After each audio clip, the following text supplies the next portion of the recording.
Now, in China, the government is not only cracking down on Muslims, but on other religions as well as it pushes to assert communist ideology. Buddhist temples have been closed or demolished, while a campaign has been launched to destroy hundreds of statues of Buddha. The destruction of the giant Guanyin Buddha has drawn international condemnation, as we hear now from correspondent Matthias Böllinger. Liu Ming is a devout Buddhist. Liu is not his real name. He's afraid of repercussions.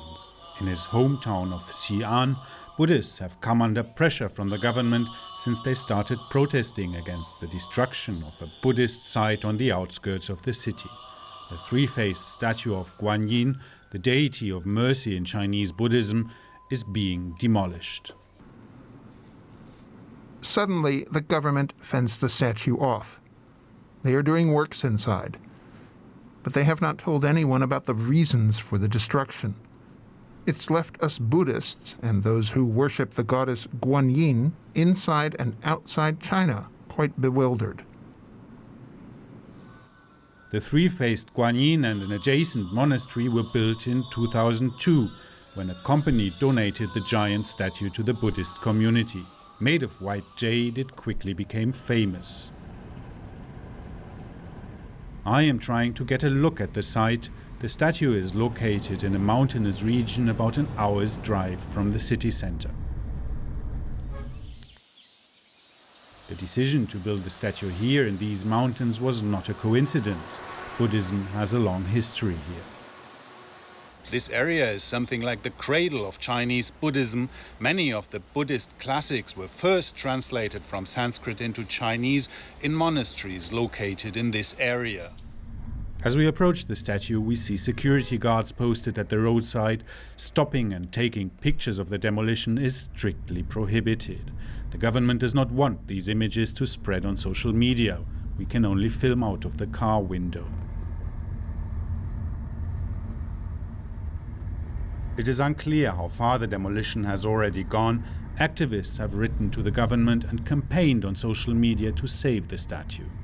Buddhist associations as far away as Malaysia have protested against its demolition, but to no avail.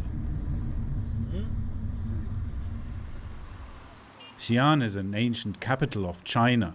Tourists from all over the world come to see its historic sites, including its Buddhist heritage. But in recent years, the government has pushed for a revival of communist ideology. Even inside Da-Zi-An Temple, a world-famous Buddhist heritage site, a sign reminds visitors to uphold socialist values.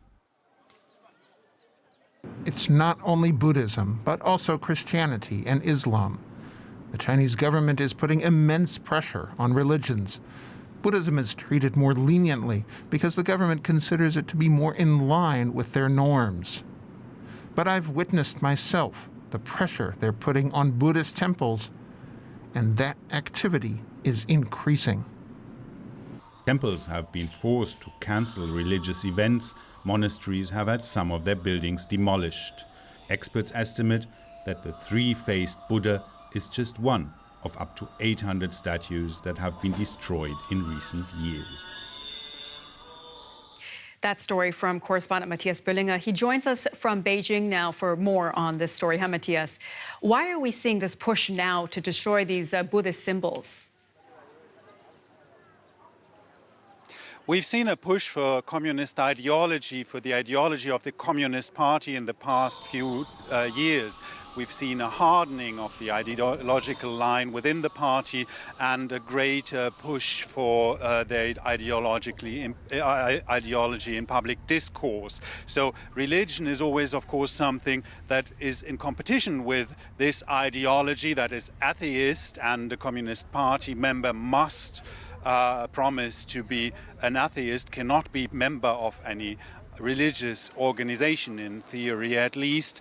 And so what we've seen recently is that displays of spirituality, of religion, especially recently, like these 800 Buddha statues recently erected, the statues are being torn down, are being demolished to make religion less visible in the public.